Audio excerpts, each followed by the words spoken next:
এইভাবে চলবে। আমার দুই ফুপু এখন চলে যাবে ঢাকায়। সালিম আছে আমার খালার সাথে, ট্রেনে চড়ে চলে যাবে ইনশাল্লাহ ঢাকায়। আসসালামু আলাইকুম, আশা করছি আপনারা সবাই ভালো আছেন, আল্লাহ পাক ভালো রেখেছেন।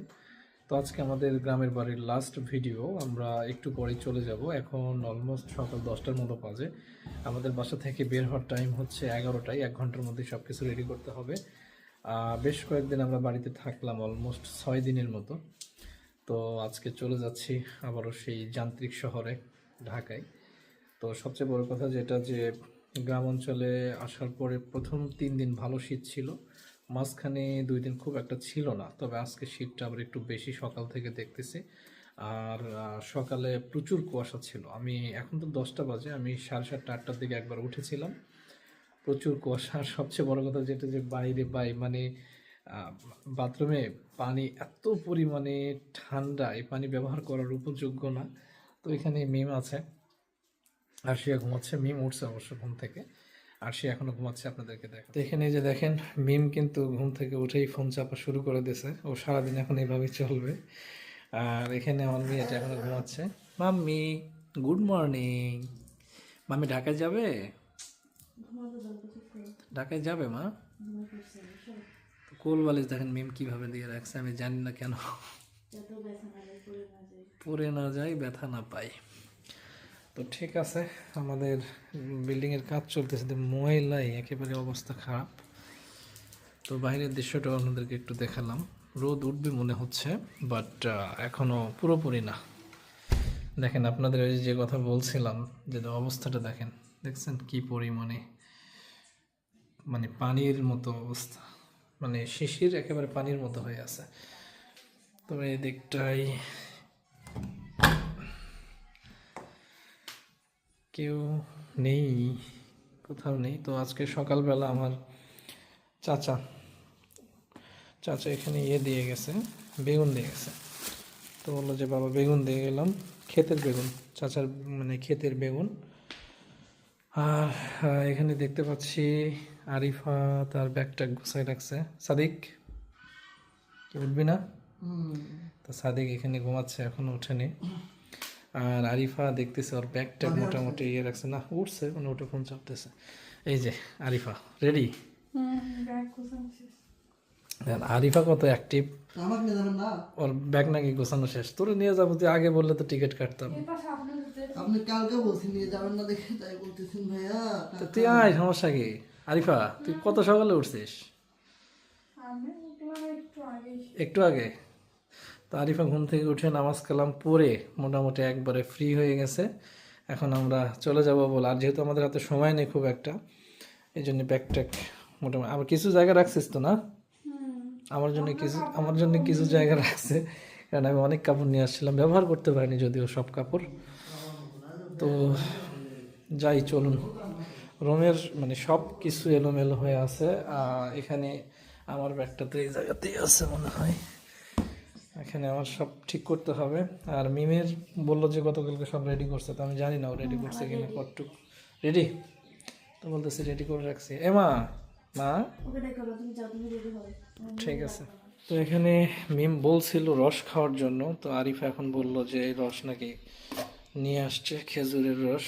তো দেখতেই পাচ্ছেন, অবশ্য মিম খাবে, এখন ওঠে নাই। আমি খাবো না বাবা, আমার ইচ্ছা নাই খাওয়ার। মেম কই তুমি, কোথায়? তুমি আসো। না ওই যে ইয়ে করছে তো, রস আনছে, খেজুর গাছের রস। তাই তো ঠিক আছে, আসো। ওকে। তো এখানে বাইরে মোটামুটি ভালোই পানি ছাড়ছে দেখা যায়।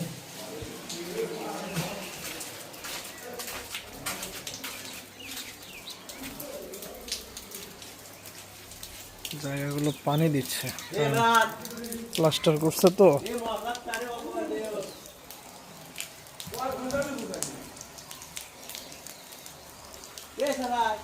প্লাস্টার করার কারণে পানি দিচ্ছে। আজকে আবার লোক আসছে কাজ করার জন্য, ওই যে দেখতেই পাচ্ছেন ভিতরে মনে হয় প্লাস্টার করবে আজকে। প্রতিদিন পানি দিতে দিতে অবস্থা খারাপ। এই সাইডটা অবশ্য প্লাস্টার করা হয়ে গেছে, সামনের অংশ আর ওই পিছনের অংশ বাকি আছে। যাই হোক, বেশ কয়েকদিন থাকলাম, খারাপ লাগতেছে স্বাভাবিকভাবেই যে চলে যেতে হবে।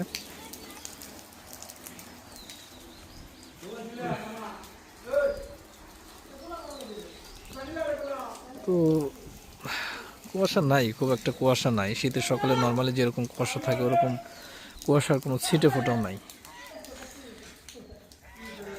যাক, সময় নাই একেবারেই, খাবো, হাত মুখ ধুবো, ফ্রেশ হবো।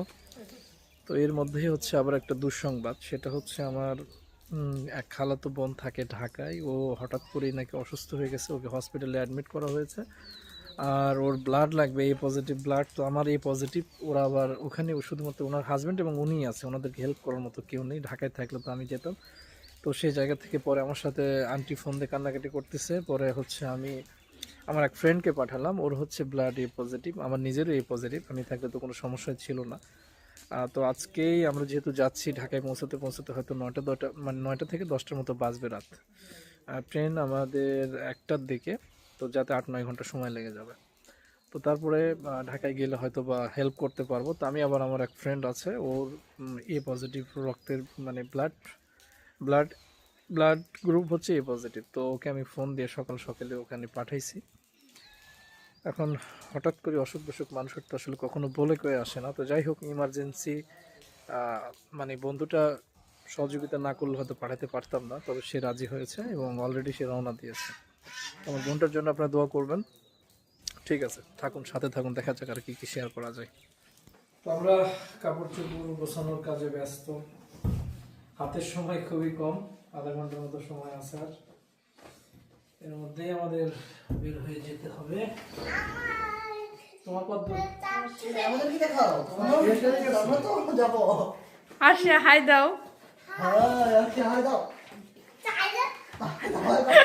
কালকে সাদিক ঘুমাচ্ছিল, আরশিয়া বারবার সাদিকের কম্বল ধরে টানতেছিল। পরে আজকে আরশিয়া ঘুমাচ্ছিল, সাদিক এসে ওর কম্বল ধরে টান দিয়েছে আর ও অনেক রেগে গেছে, চিল্লাচিল্লি করতেছিল। আমাকে শুধু বলে পুপ্পি সাদিকের কম্বল ধরে টান দাও, মজা হবে না।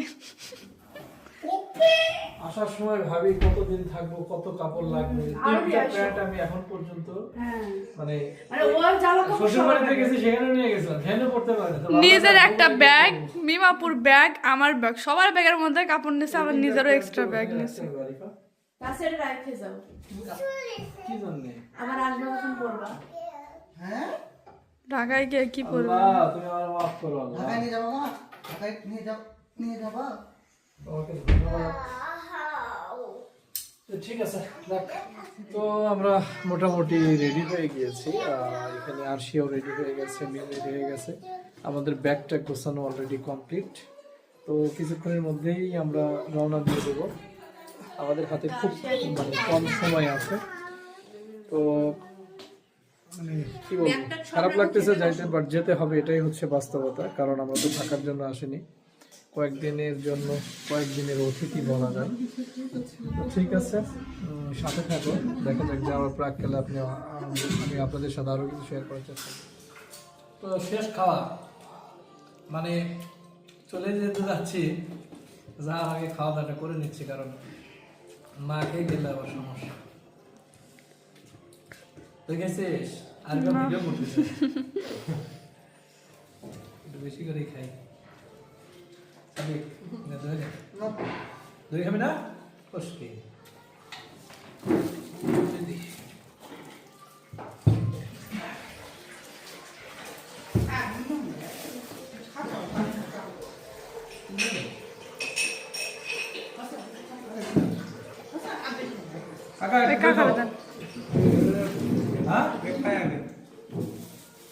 ভাত খাও কাকা।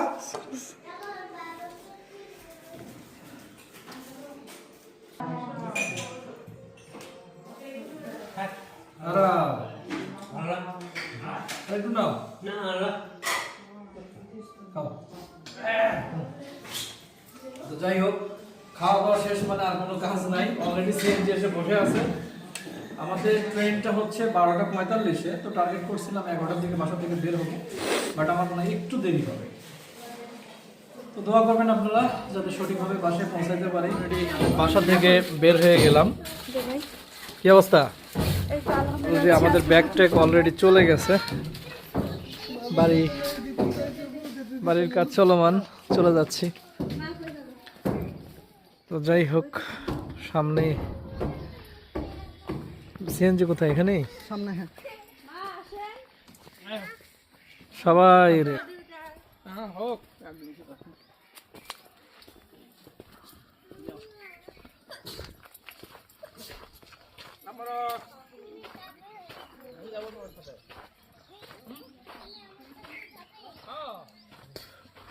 মিস করতেছি সবাইকে অনেক। স্বাভাবিকভাবেই গ্রামের মানুষজন সবকিছু রেখে চলে যেতে হয় জীবন জীবিকার তাগিদে শহরে, সেখানে থাকতে হয় সবাইকে ছেড়েই।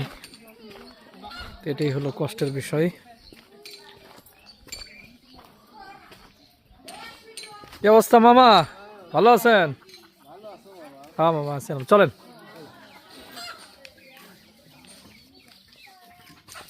চলে গেলাম। আমার দুই ফুপু, বড় ফুপু, ছোট ফুপু। আর এই যে আমাদের সিএনজি, এই যে এখানে দাদা দাঁড়ায় আছে। তো এখানে বাবা আসছিল, আমরা অলরেডি পৌঁছে গেছি স্টেশনে। একটা ট্রেন এখানে ছিল, এটা চলে যাচ্ছে। আমাদের ট্রেনটা আসতে আরও বেশ সময় লাগবে, 40-45 মিনিট নির্ধারিত সময়ই আছে, তারপরে আসবে। তো বাবা এখন চলে যাবে। আসিয়া পড়ে গেছে, শীতের মধ্যে পড়ে গেছে। এখানে আসলাম দই নেওয়ার জন্য, যেহেতু ঢাকায় সালিম আছে, আমার খালা শাশুড়িরা আছে, আর আমরা বাড়ি আসছি। দই না নিলে তো একেবারেই হয় না। তো আমাদের বগুড়ায় আকবরিয়া এটা খুবই বিখ্যাত, তো এখান থেকে মূলত দই নিলাম। দই নেওয়া শেষ, উনি হিসাব করতেছে, আমি টাকা দিয়ে চলে যাব। এটা আমাদের বগুড়ার মেইন শহর বলা যায়, এটা হচ্ছে বগুড়ার সাতমাথা বলে। তো মিমকে তো রেখে চলে আসছি স্টেশনে, মিম আর আরিফা ওখানে আছে, আরশিয়া আছে। এখন দই কেনা হলে আমরা চলে যাব। তো ঠিক আছে, এখানে আরশিয়া ট্রেনের জন্য অপেক্ষা করছে। তো আমরা অ্যানাউন্সমেন্ট পেয়েছি যে ট্রেন আর অল্প কিছুক্ষণের মধ্যে প্ল্যাটফর্মে প্রবেশ করবে। ট্রেনটা আসবে মূলত এদিক থেকে, তো আমরা অপেক্ষা করতেছি যে কখন আসবে। আর মিম এবং আরশিয়া তো এখানে, মিম এবং আরিফা কিন্তু এখানে নেই, ওরা হচ্ছে বিশ্রামাগারে অপেক্ষা করছে। তো আমরা তো এসেছিলাম বাস যোগে আসাটা অনেক কষ্টের ছিল। তো আসলে আর বাসে আসতে চাই না, অনেস্টলি স্পিকিং। আমরা চাচ্ছি যে এয়ারপোর্টটা যত দ্রুত সম্ভব আমাদের বগুড়ায় যদি স্টার্ট হয়ে যায়, তখন হয়তো আসাটা খুব ইজি হবে। এটাই হলো বিষয়। বগুড়া প্রাণের শহর, আমি এই বগুড়া শহরে দীর্ঘদিন ছিলাম। বগুড়া থেকে তারপরে তো যখন ঢাকায় গেছি, ঢাকাতে যাওয়ার বয়সটাও অনেক বেশি। কি মা বলো, তুমি বলো, সবাইকে একটু সালাম দাও। সালাম পড়ে যাবো সবাই। কি ঘুম আসতেছে? ও বলতেছে আমার ঘুম আসতেছে। তো ঠিক আছে, চলো, ওকে। দেখেন আমাদের অলমোস্ট 5টা জিনিস বহন করতে হবে। 4টা, একটা লাগেজ, 3টা ব্যাগ, আর একটা হচ্ছে দইয়ের খুঁটি। আর এছাড়া তো এই যে এগুলো আছে, এগুলো তো বহন করতেই হবে। মাম্মি তো এখন হচ্ছে ট্রেনের অপেক্ষায় আছি। ট্রেন এখনও আসেনি, আমার মনে হয় যে আর অল্প কিছুক্ষণের মধ্যে হয়তো চলে আসবে, 5-7 মিনিটের মধ্যেই। মাম্মি এই যে এদিকে তাকাও, এদিকে তাকাও, এই যে hello, look at me. Mummy কই যাবা? যেখানে যা পাই সেটাই খাই। এখানে পাইছে এটা আলুর পাপড়, আরিফা গিয়ে দাম করে কিনে নিয়ে আসছে, বলছে এটা খাইতে আমার খুব ভালো লাগে। এটা আমার একদমই ভালো লাগে না। ওই যে আমি চাচ্ছিলাম না যে আরশিয়া খাক, কিন্তু আরশিয়া তো খাবেই। গুরুজন খাইলে সে কি আর খাওয়া বাদ থাকবে? ওকে ঠিক আছে, ডান, কিছুই করা লাগবে না। আমাদের ট্রেন কিন্তু চলে আসছে, লালমনি এক্সপ্রেস। আমরা এই ট্রেনে চড়ে চলে যাবো ইনশাল্লাহ ঢাকায়। তো ঠিক আছে, সবাই সাথে থাকুন।